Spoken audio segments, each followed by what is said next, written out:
Welcome everyone to our webinar on how to undertake due diligence when you're buying a business. My name is Kathryn Wallace and I am a practice leader in LegalVision's commercial team. I'm joined today by my colleague Nina Vanderlaan, who is an associate in our corporate team. Before we begin, a couple of quick housekeeping items. You will be emailed the webinar recording and slides at the end. You can submit your questions in the chat box during the webinar and we will answer them in the question and answer session at the end of the webinar. And we would be grateful if you could please complete the survey that will pop up after the webinar. All attendees are also eligible to receive a free consultation with us to discuss how we can help you with your contracts or any of your legal needs. To request your free consultation, provide us with your contact details in the survey that will appear at the end.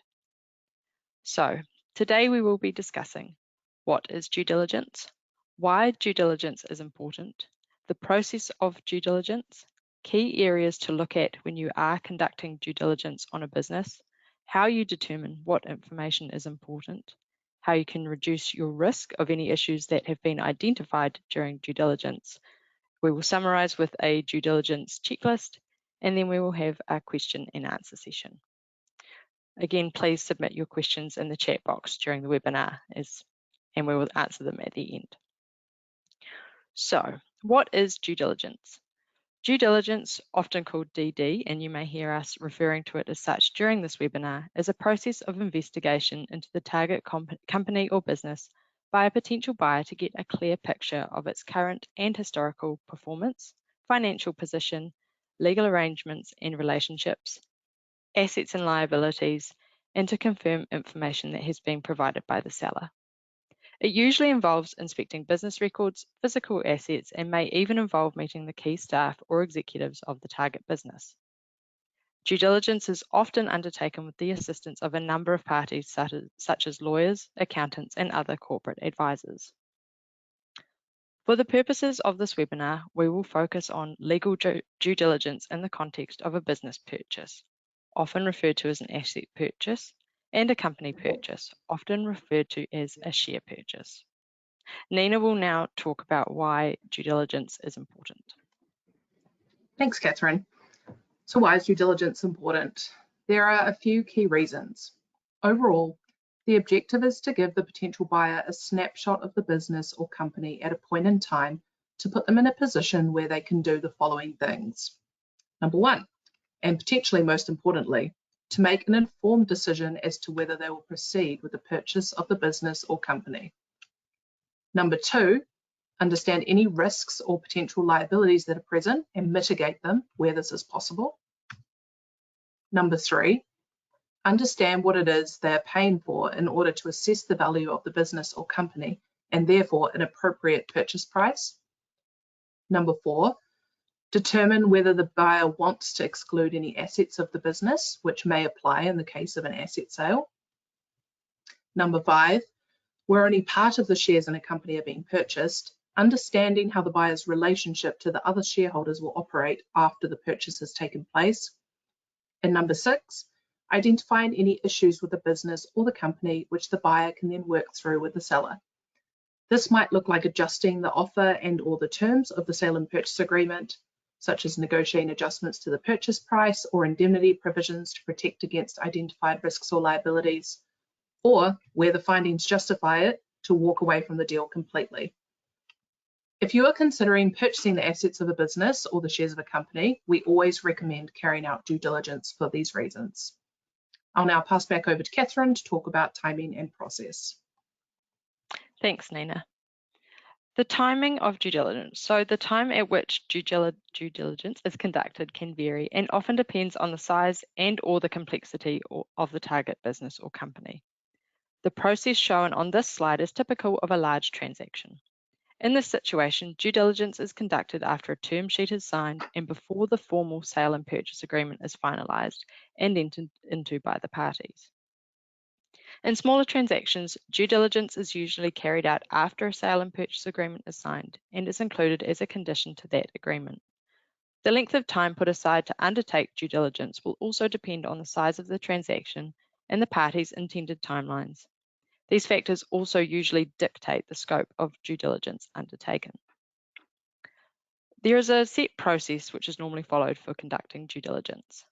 The first step is for the buyer or its advisors to submit a request for information or a due diligence questionnaire to the seller, which contains questions regarding key aspects of the business or company and ask for copies of certain business records and other documents. The seller and their advisors then respond and provide copies of the requested documents, which are then reviewed by the buyer and their advisors. Often, and especially if the transaction is large or there are multiple potential buyers carrying out due diligence, the seller may set up what's called a data room.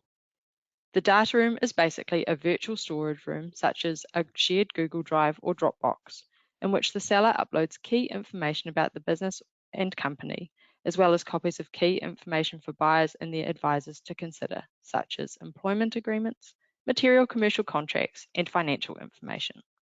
This virtual data room then acts as a central repository where all information relating to the due diligence is stored. Once the buyer and their advisors have reviewed the initial information and identified any points requiring further clarification, follow-up questions are sent to the seller for their response, usually by way of a Q&A document that is uploaded to the data room. This may result in further documents and supporting materials being added to the data room for further review. If the buyer has advisors involved, they will then prepare a due diligence report for the buyer, highlighting any key issues or concerns that they have identified with the business or company, and will make recommendations as to how such issues could be resolved or the associated risks reduced if possible. The amount of detail which is contained in a due diligence report will depend on a number of factors, such as the size of the transaction, the buyer's risk appetite, the level of detail the buyer has instructed its advisors to go into, such as whether only material risks identified are to be reported on, or whether all potential risks are to be reported on. In large transactions where the buyer is sophisticated, we are normally only asked to identify and report on any material issues. In smaller transactions or where the buyer is not familiar with investing in or buying businesses and companies, then the scope of our review and report tends to be wider. Nina will now go through the information that a buyer and its advisors should be looking at as part of their due diligence investigations. Thank you, Kathryn. So there are various types of information that legal advisors typically review to assess the potential risks and liabilities associated with the target business or company. While the specific information required may vary depending on the nature of the transaction and industry involved, we'll run through some of the key areas that a buyer and its advisors should be looking at as part of a good due diligence investigation. So the first one is corporate structure. This is particularly relevant in the context of a share sale. It involves ensuring the buyer has a good understanding of who owns the company, i.e. who the shareholders are, who runs the company, i.e. who the directors are, and includes reviewing the company's governing documents if it has any, such as its constitution and shareholders agreement. We would also review the certificate of incorporation, board and shareholder meeting minutes, any trust deeds, and other organizational documents to verify the company's legal structure, ownership, and governance. Next up, commercial contracts. This involves the review of contracts with customers, suppliers, and other third parties to identify any significant obligations and potential liabilities under those contracts. We also look for change of control and assignment provisions or other contractual limitations that might be present on the business or the company's shares being transferred. Often, only the material contracts of the business will be reviewed. Leases involves reviewing the terms of any leases that the business or company is party to, including the time left on existing leases, rent and other expenses that are payable under those documents, permitted uses of the premises and restrictions, and any other key considerations present in the lease documentation. Financing arrangements involves reviewing any loan agreements or financing arrangements that the business is party to in order to understand the key terms of those arrangements. Securities involves undertaking searches of the Personal Property Securities Register and Land Information New Zealand if the target owns property, to see what securities may need to be released on settlement. This relates to financing arrangements, as typically lenders will hold security over certain assets in the company where debts are owed to it. For legal and regulatory compliance, we would assess the target company or business's compliance with applicable laws and regulations and confirm that all required permits, certificates, and licenses are held. On the next slide here, we're starting with litigation and disputes, which involves reviewing the company's litigation history, ongoing disputes it might be involved in, or any threatened legal actions against the company. This helps to identify potential liabilities the company may face, reputational risks, and any material litigation that may impact the value of the assets or shares that are being acquired. Intellectual property involves reviewing the intellectual property portfolio of the target business or company, being its trademarks, copyrights, trade secrets, licenses, and any patents. We would then review the relevant registers to understand where rights are registered or, on the flip side, unprotected. This helps the buyer to identify the strength of the business's IP rights, any potential infringement issues, and the need for any IP assignments or licensing agreements. Employment matters involves reviewing employment contracts, policies, benefits, compliance with employment and health and safety laws, overall to understand the business or company's workforce structure, again, potential liabilities, employee disputes, and any pending or threatened employment litigation. With assets, here we look at property that's owned by the business or company, including both tangible and intangible assets. This helps the buyer to evaluate the target company's asset portfolio and potential liabilities, therefore informing whether the proposed purchase price is appropriate. It's also important to ensure that the seller has the appropriate rights to transfer ownership in its assets if this is required. Insurance coverage involves reviewing existing insurance policies and the business's claims history to understand the extent of its insurance coverage and any potential gaps in that coverage, as well as to understand the existing claims the business might have pending. Other considerations is a bit of a catch-all for all other considerations we might take into account as part of our review. It will depend on the industry and specific circumstances of the target business or company.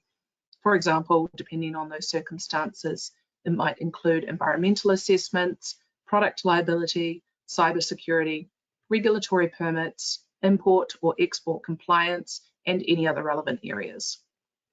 Outside the scope of this webinar, but also an important component to any good due diligence, is your financial due diligence. So this is key to making an informed purchasing decision and includes review and analysis of all the financial aspects of the business or company.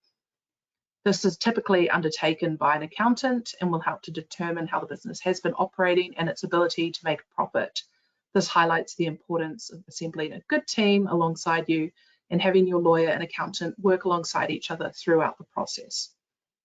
I'll now pass back to Kathryn to talk about relevant information. Thanks, Nina. So often in a due diligence process, there is a lot of information that is provided by the seller, and it can be hard to know what is important, and this is where working with your advisors closely can really assist. So determining what is important from the information you have been provided involves assessing its relevance to the transaction and its potential impact on the buyer. So some factors that can be considered are the transaction objectives. What are the objectives that the buyer wants to get from the transaction and their reasons for purchasing the assets or the shares? This can help prioritize the information needed to evaluate whether those objectives can be met. Secondly, risk allocation. In all of the contracts, for example, that have been reviewed, how is risk allocated between the buyer and the seller? And are there any issues that will cause major problems for the buyer where the risk is mostly on them? Materiality and financial impact. So the potential impact that the information may have on the transaction. The focus of this is usually on significant information that can affect the valuation, profitability, cash flow, or overall financial health of the target company. Legal and compliance risks.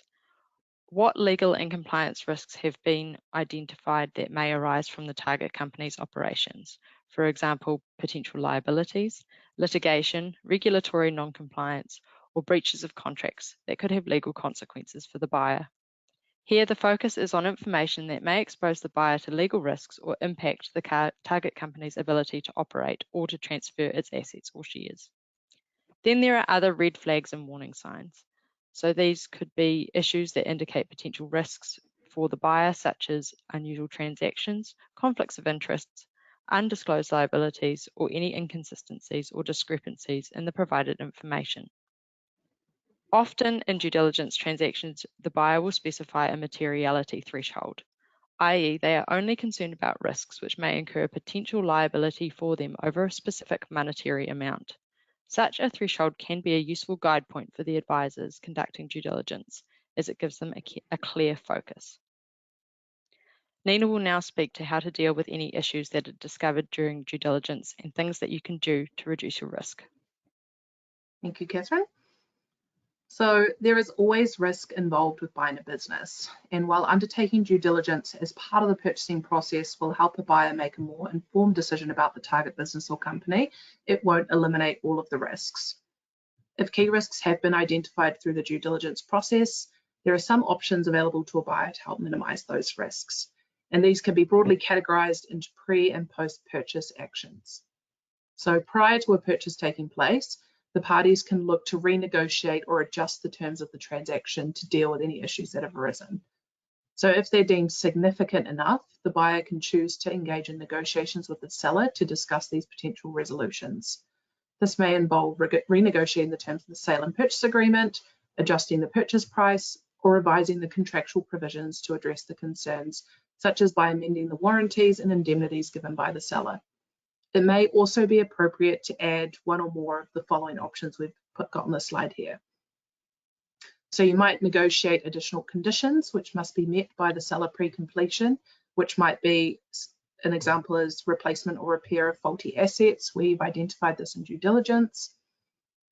You might negotiate a turnover warranty, particularly where the buyer is concerned about the business's ongoing ability to make a profit.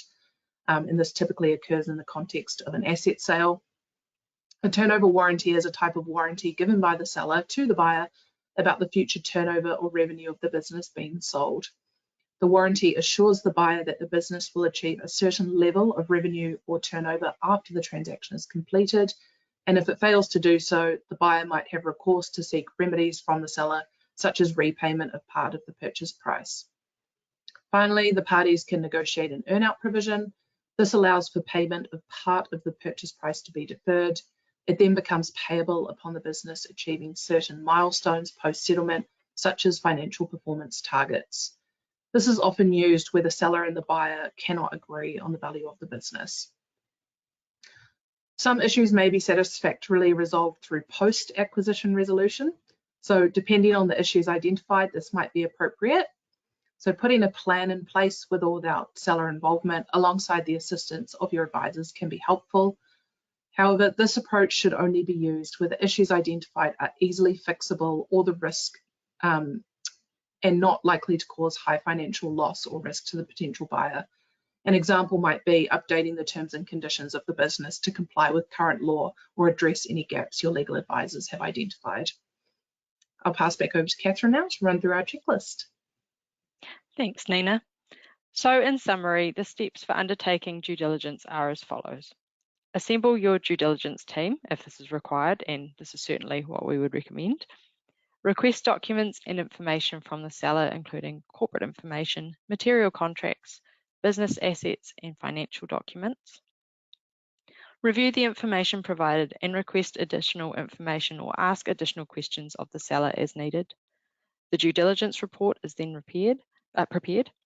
The due diligence report is reviewed and the information is assessed in it, and then steps are taken to reduce any risks identified, such as negotiating the purchase price, requesting additional warranties and indemnities in the sale and purchase agreement, and making a post-acquisition plan where appropriate.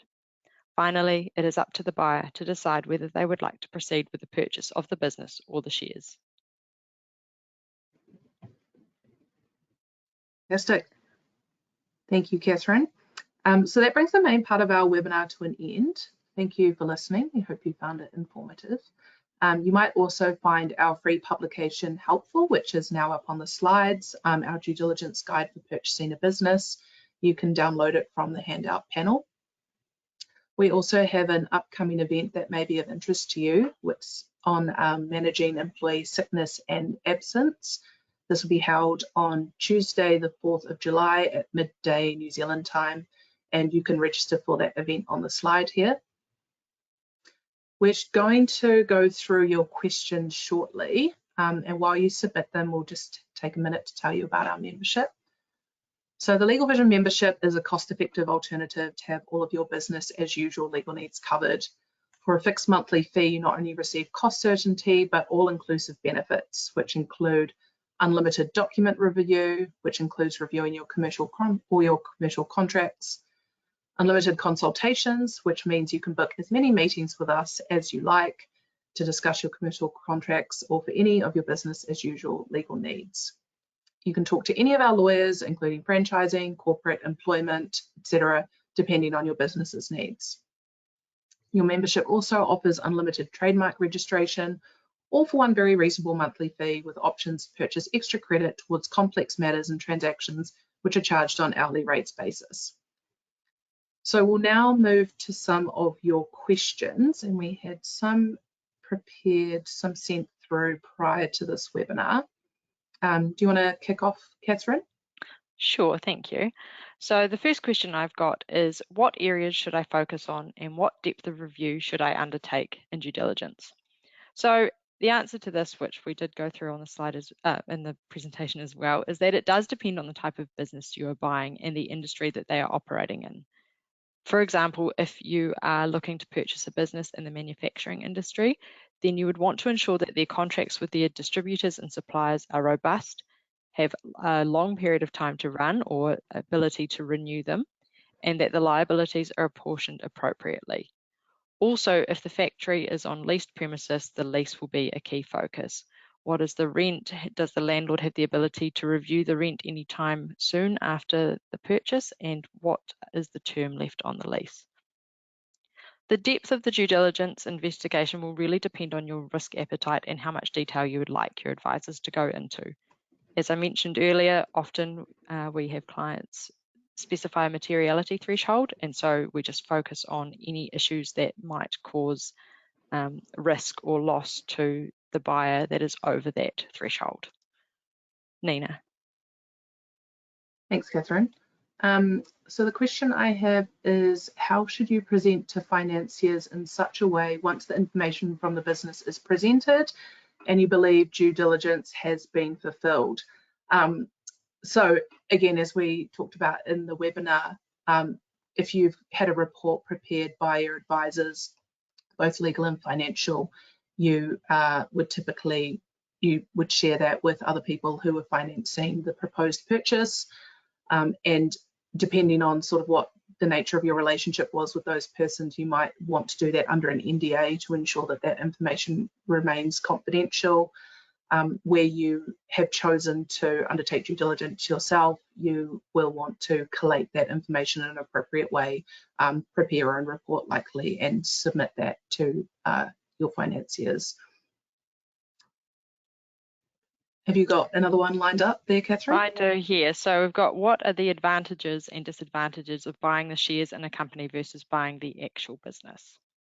So broadly, the disadvantages of buying shares in a company are that you take on all of the liabilities of that company, whereas when you're purchasing the assets of a business, you can cherry pick the assets you want, and any assets you don't take on or contracts you leave behind will just stay with the seller company. Advantages of buying shares is that obviously you own that company, and if it's doing really well, then you take on all of the goodwill that it has built up within that business. So, I mean, we could basically do an entire webinar on the differences between an asset sale and a share sale, and maybe we should for a future topic. But at a very high level, that is the main advantages and disadvantages of those two transactions. Cool. So another question I have here is, can multiple buyers sign a heads of agreement and do the due diligence at the same time? So the answer to this is yes, they can, and this is ultimately a matter for commercial negotiation between the parties. Often a buyer and seller, and particularly a potential buyer, will want to push for exclusivity in a heads of agreement, which basically is the seller agreeing that they won't engage with any other potential buyers while this buyer is undertaking their due diligence. And the reason for that is because due diligence, as you probably now understand from the main body of our webinar, is can be a really extensive process. It can be really time consuming, can be costly. And so if a party is going to, a potential buyer is going to the effort of undertaking due diligence, and likewise the seller is going to the effort of compiling all the information required for due diligence to take place, then the parties want to have some certainty that the buyer wants some certainty that their potential offer is not going to be overtaken by another buyer. So, as I said at the beginning, ultimately a matter for the parties to come to agreement together, but it can be multiple buyers doing due diligence all at once, or just a singular buyer at a time.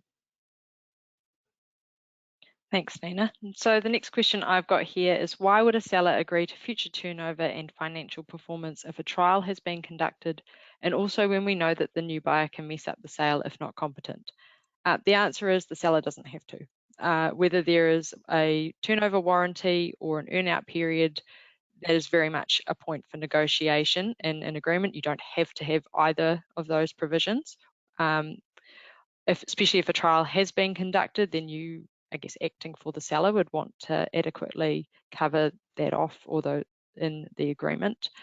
Often you will see, if you are, well, a seller or a buyer, that there is a handover period normally in terms of it taking over a new business, particularly where it's in the case of an asset sale, there's normally a vendor assistance period. So yeah, you don't have to agree to future turnover and financial performance, but you may also want to do that if you can get the purchaser to pay a higher purchase price than they were wanting to, on the basis that you get more money out of it if the business performs. And obviously you can include certain provisions in there about they're not doing anything to deliberately affect the financial performance of the business, i.e. they can't just go and game the contract to pay you less.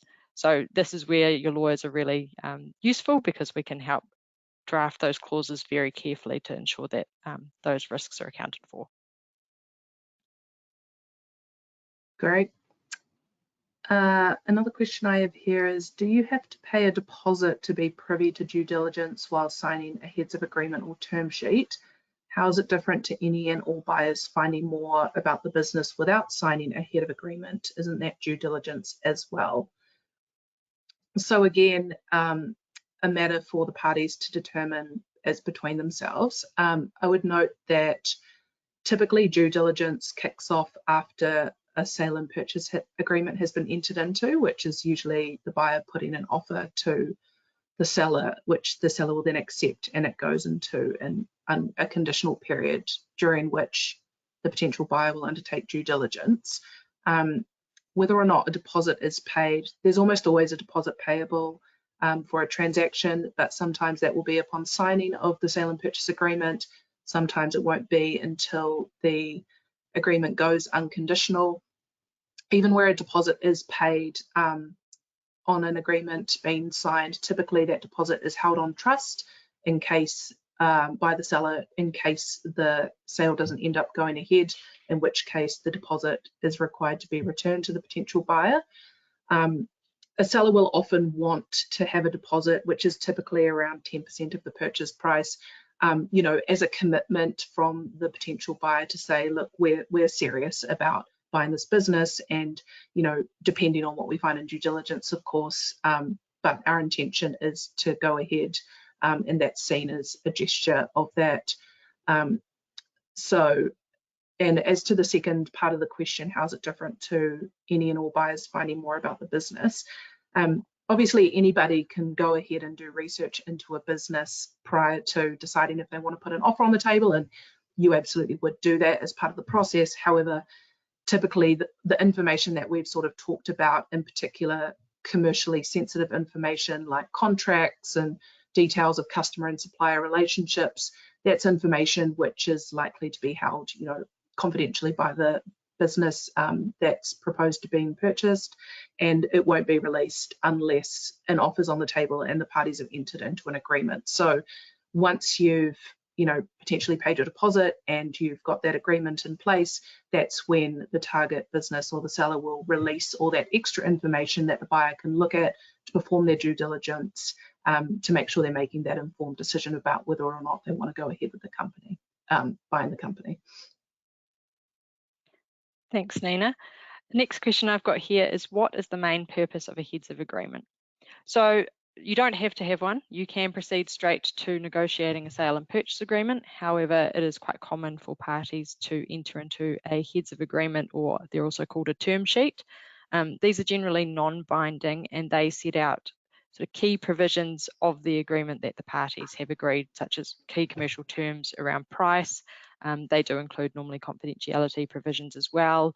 Often there's a few binding terms. Again, confidentiality would be included in the binding terms, as well as the requirement to contract in good faith is another one that we see quite often. This basically allows the parties to just sort of, I guess, suss each other out and see if there is the ability for them to come to a negotiated final agreement before incurring all the time and cost on lawyers negotiating a sort of 30-page sale and purchase agreement, which has got all of the key details and terms and all of that in it. So it's sort of a good start point for the companies to see if they can, or the parties to see if they can establish a good working relationship to get to the end of the transaction. Thanks, Kathryn. I've just seen a follow-up question come on from my previous question about whether a deposit that's been paid for a for a proposed purchase is refundable or not, and it depends. So it's refundable in the case where the conditions under the sale and purchase agreement are not met. So typically, if you pay your deposit up front upon signing the agreement, and then you perform your due diligence and any other conditions. So other conditions under a sale and purchase agreement might be conditional on finance. So the buyer needs to obtain bank finance or otherwise in order to meet their financial obligations under the sale and purchase agreement. It might be the assignment of the relevant leases relating to the business, these sorts of things. So normally those are all in the buyer's favour, and when you come to the end of the unconditional period, the buyer would confirm whether or not the conditions had been met, including the due diligence conditions, so whether they're satisfied with their findings, or as we've talked about, if they want to enter into negotiation to amend any of the terms of the agreement to resolve the issues that came up during due diligence. So once all of the conditions have been met, then the agreement would proceed into the unconditional period and you would head towards settlement of the purchase. But if the buyer says that they're not satisfied, the conditions haven't been met, then the deal would, fall away, and the deposit would be refundable and repayable to the proposed buyer. And just to add to that, often a deposit will be paid into a trust account of a business broker or the seller's lawyers. So they have an obligation to hold that deposit on trust until the conditions are either satisfied or not satisfied, and then either pay it out to the seller or pay it back to the non-purchasing buyer at the conclusion of the condition period. So the next question I've got here is, can you as a buyer change your offer price after formal due diligence? Yes, you can. Whether the seller will agree to that is, I guess, remains to be seen in some situations. Often this is where you would have due diligence conducted prior to finalising the sale and purchase agreement, because then you can have a bit more flexibility in terms of changing the offer price or the purchase price for the business or the shares. Where you've signed a sale and purchase agreement and due diligence is a condition, it can be a little bit harder to change the price, but you can always try and negotiate that, or as we've mentioned earlier, there are those other provisions such as an earn-out where the purchase price might be paid in different installments depending on the outcome or the performance of the business. So yes, you can, but it is a bit harder to change it after you've made the offer. So that can be a benefit to doing due diligence before finalising your agreed purchase price. I've got one other question here, which is, before entering into the due diligence process and signing a heads of agreement or term sheet, what specific provisions or clauses should we be mindful of or insist on? So I think, yeah, before you head into those sorts of negotiations with a seller, you just sort of want to have clear in your head what you want, what offer you're willing to put forward, and what you want the sale to look like. So as we've talked about, one of the absolute keys is, whether it's a share sale or an asset sale. That will actually normally be dictated by the seller in advance, but and so say you're going with a business sale, you'll want to look at which assets you're wanting to take on as part of the business, although of course, as we've mentioned, that might be refined as part of the due diligence process, but whether it's the whole business or just a portion of the business, what the purchase prices that you're willing to pay. Again, noting that a lot of these will be suggested by the seller, but you absolutely have flexibility to put forward an offer that you're comfortable with as the potential purchaser. How you're willing to make up that purchase price, how much deposit you're willing to pay, when you're willing to pay that deposit, and typically then the balance is due on settlement. Whether the employees will be coming along as part of the business sale.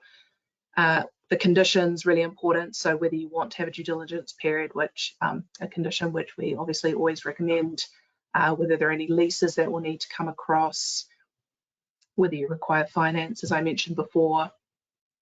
Usually there will be restraint provisions, so you might want to restrict the seller from being able to set up a competing business within a certain area and time period after completing the purchase. Whether you want to have any assistance from the seller in transitioning the business across, timing, how you want the process to play out, how much time you need for due diligence and conditions being met, whether you want that exclusivity that we mentioned earlier, so that the seller doesn't negotiate with anybody else while you're conducting your due diligence and working through your conditions. Anything else to add on that, Kathryn? Yep, so to add to that, on the restraint clause, as well as a non-compete, you'd want a non-solicitation, particularly if you're taking on the, well, most important if you're taking on the existing employees, because obviously they've got a lot of intrinsic knowledge from being in the business and working in the business. We had a situation where I lived, not one that we acted on, but one that I have heard of through the grapevine, where a competing business set up down the road and there was no restriction on the employees being solicited, and the outgoing vendor basically just took all of the employees with them, and that wasn't what had been agreed to, and it caused quite a lot of ill feeling, and it really took the new purchaser by surprise because they basically had to recruit a whole lot of new employees to work in this business. So people do not always operate with the best intentions or good faith in these situations, so it's really important to make sure that you've got all of those considerations covered. Another one to add to that would be the warranties, so making sure that the warranties you're going to get from the seller actually do protect you in terms of either the assets you're buying or the liabilities that the company has got, or what it signed itself up to in terms of a share sale.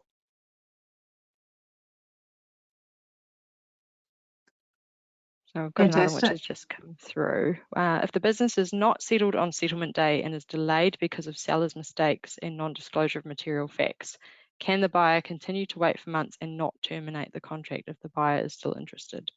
Is there a time limit until which the contract becomes void or terminated?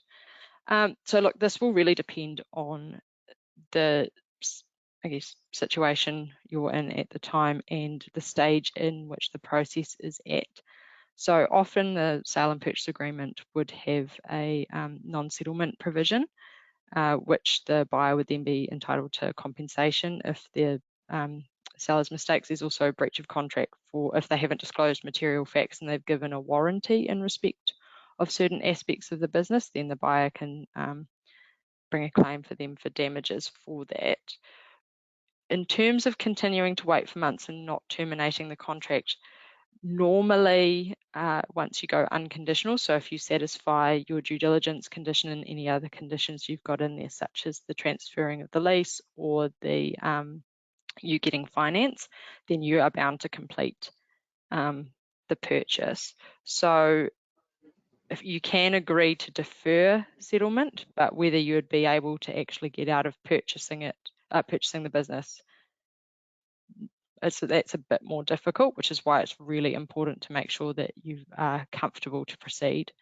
And then if you complete, or you satisfy your conditions, complete the purchase and find out that the seller hasn't been truthful, then you can bring a claim for damages and sue for breach of contract or breach of warranty. In terms of a time limit, no, there's not. So what happens if you have not gone unconditional? So you have agreed that you'll have, say, 15 business days to satisfy due diligence, finance, and any other conditions. And then that 15 days passes and you haven't satisfied any of or all of the conditions, then either party can normally terminate the contract. So the seller could turn around and say, well, you haven't told me whether you've satisfied these conditions or not, so I'm cancelling the agreement because I've got a backup offer. Or equally, you can just leave the conditions sitting out there until someone does terminate. But again, the risk with that is that the seller decides that actually they're going to terminate. So no, there's no specific time limit in law, but it will just be a matter of, I guess, the arrangement between the parties and how things are progressing. Thanks, Kathryn.